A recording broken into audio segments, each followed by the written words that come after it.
Eh bien salut à toutes et à tous, vidéo assez courte mais néanmoins intéressante je pense pour beaucoup de gens. On se demande souvent, enfin je pense en tout cas, il y a beaucoup de gens qui doivent se demander, vas-y, est-ce qu'il faut que je joue cette carte à 3, est-ce qu'il faut que je joue cette carte à 2, quels sont les probas, les ratios de cartes dans ce deck, je sais pas, il te manque des cartes à mettre dans le deck, qu'est-ce qu'il faut que je cut, tu vois, des fois c'est pas facile de gérer un peu les ratios, donc du coup je vais vous donner un petit peu 2-3 tips pour ça et en vous montrant le deck que je joue actuellement. Comme exemple, alors, petit disclaimer au début de vidéo, les ratios en général, c'est un peu au goût de chacun. Bon, sauf des cartes où tout le monde va être d'accord, je sais pas, genre Nadir, tout le monde va dire, bah non, bah faut le jouer à 3, hein, ça c'est sûr. Tu la veux en main de départ, c'est ton starter, enfin bref, voilà quoi. Il y a des cartes, voilà, ils sont assez évidentes, mais il y a quand même d'autres cartes où tu te dis, bon, vas-y, est-ce que je joue à 2 ou à 3? C'est un peu au goût de chacun, c'est un peu chacun comme... comment il voit le jeu, quoi. Mais je vais vous donner des petits outils pour vous dire, enfin pour avoir une petite justification de pourquoi jouer telle ou telle carte. Donc on est sur, on est sur mon deck, hein, concrètement. Voilà, alors je sais qu'il y en a qui vont commencer à être à vriller parce qu'ils vont voir Ecclesia, ils vont voir Red Ace Dragoon, machin, et ils se disent Dogmatica Dragoon, c'est pas combo, ça se bloque tout seul. Bon, je ne rentrerai pas dans ce débat, moi j'aime bien mon deck, il est bon, je gagne avec, donc tout va bien. Voilà, voilà. Bref, alors, et surtout parce que, alors je vous montre mon deck tout simplement parce que il y a tout il y a des entraps, il y a des starters, il y a un peu de tout pour vous montrer des exemples.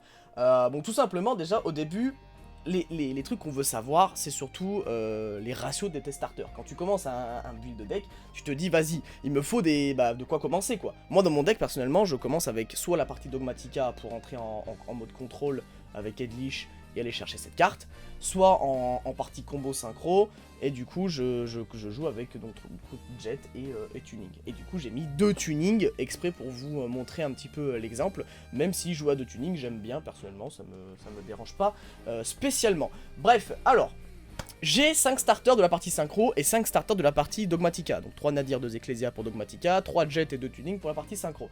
On va donc aller maintenant sur Yu-Gi-Oh! Probability Calculator, yes yes yes, I am very English, pour calculer tout ça. Je vous mettrai le lien du site en description.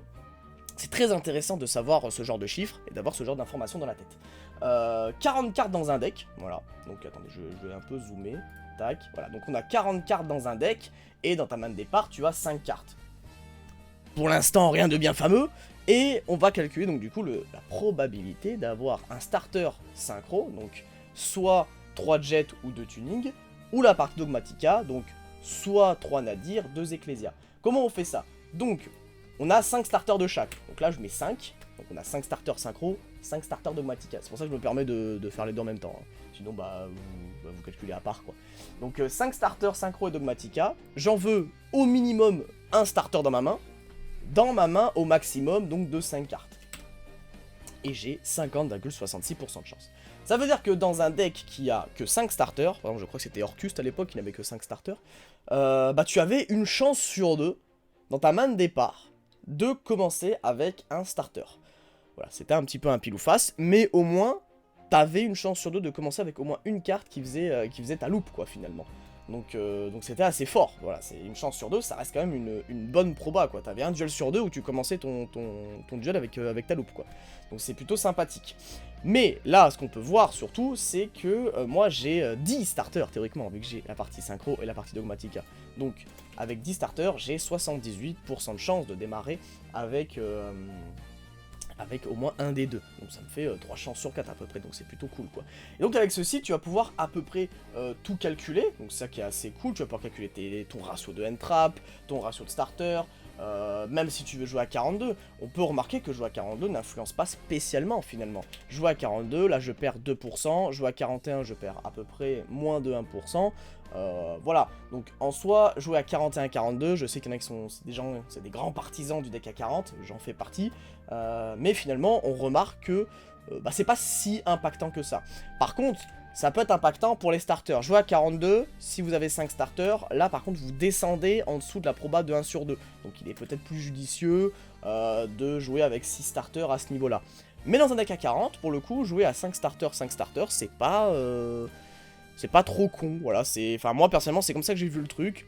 Et c'est comme ça que je me suis dit, vas-y, je peux me permettre de cut un tuning, de toute façon, je peux partir sur plusieurs lignes de play, donc moi ça me va, quoi. Merde, j'ai pas dézoomé, excusez-moi.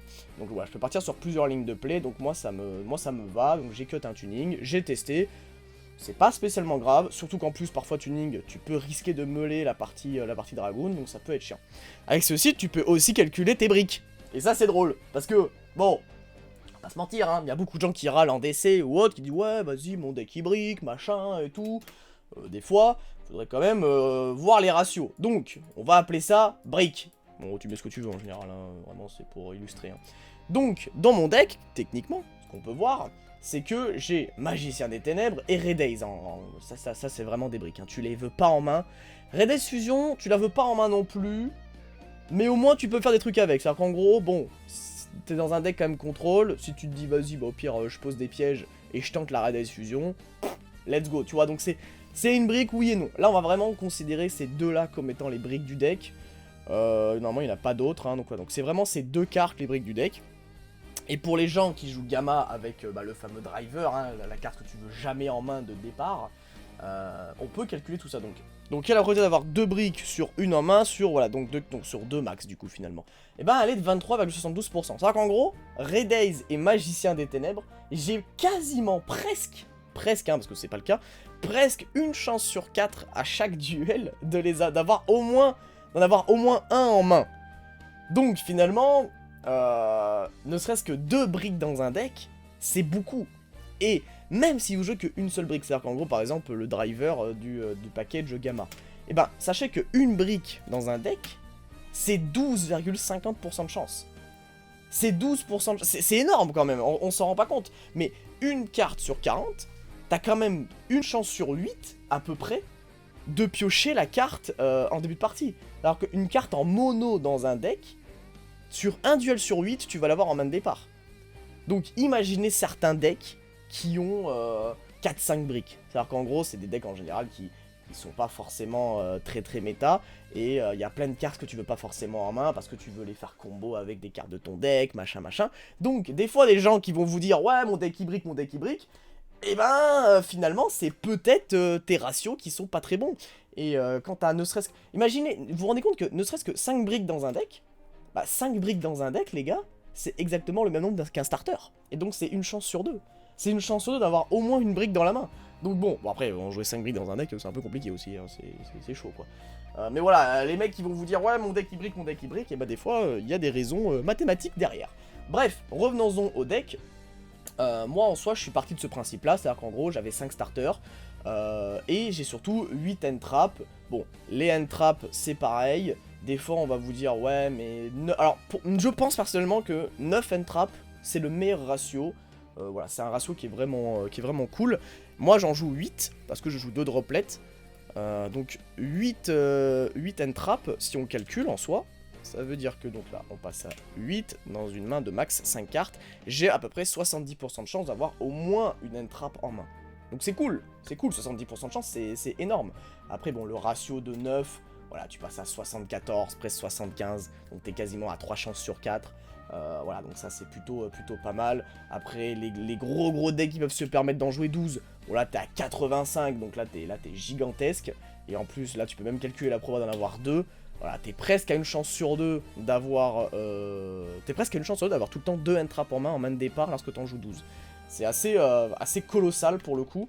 Voilà, donc là vous pouvez calculer les probas des end-traps, combien vous en voulez en main, machin.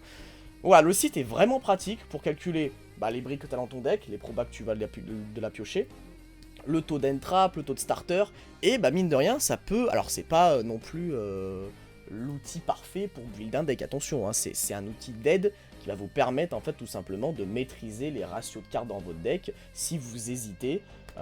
Tout simplement avec telle ou telle carte quoi. Donc voilà, tout simplement, c'était la petite vidéo que je voulais vous faire pour vous aider si vous savez pas forcément parfois comment build un deck. Moi personnellement ce que je conseille, alors attention, je suis pas un pro builder hein, non plus, hein, mais en général ce que je conseille c'est du coup de voir surtout comment ton deck va démarrer. C'est surtout pour les decks combo en soi, parce que les decks full control, c'est un peu compliqué de gérer le ratio de cartes. Je maîtrise pas forcément le deck building d'un deck full control, mais dans un deck en tout cas qui a des loops, ou en tout cas qui part sur des combos, voilà, gérez bien les starters. Ensuite mettez vos end traps en fonction de tout ça, Et voilà, tout simplement, hein, essayez de voir les probas, essayez de voir la main de départ que vous voulez, essayez de faire des simulations de ah, ok, quelle est la meilleure main, quelle est la main que je veux à peu près tout le temps, en essayant de calculer les ratios pour pas que ce soit trop bas non plus. Bon, bah c'est tout ce que je voulais faire en vidéo en soi, hein, pour vous montrer et pour vous faire découvrir Yu-Gi-Oh! Calculator. Hein, voilà, c'est un site où je m'amuse bien pour le coup. Tu peux me rajouter des lignes bah, pour du coup calculer un ensemble de probas. Donc en gros, quelle est la probabilité d'avoir des end-traps plus un starter plus autre chose. Voilà, donc t'auras les probas des trucs. Donc personnellement j'ai 8 end-traps, 5 starters synchro, 5 starters dogmatica. Et on peut voir que bah en fait 12,92% de chance, c'est-à-dire qu'il y a quasiment autant de probas que d'avoir une carte en mono dans son deck. Voilà. Donc finalement, voilà, je me dis, bon, 12% de chance, c'est pas déconnant, et c'est la main parfaite. C'est-à-dire qu'en gros, une end trap et les deux starters de mon engine, c'est-à-dire qu'en gros, si je pars en synchro que je me fais interrupt, moi je pars en dogmatica et boum bam boum quoi. Donc voilà, donc j'espère que ça va vous aider, et en tout cas, si vous avez des questions, n'hésitez pas, ça se trouve j'ai peut-être oublié 2-3 trucs. Donc n'hésitez pas à me dire en commentaire, et sur ce, bah écoutez, bah portez-vous bien, et on se retrouve sur YouTube, Twitch, tout ça, et bye tout le monde, allez ciao.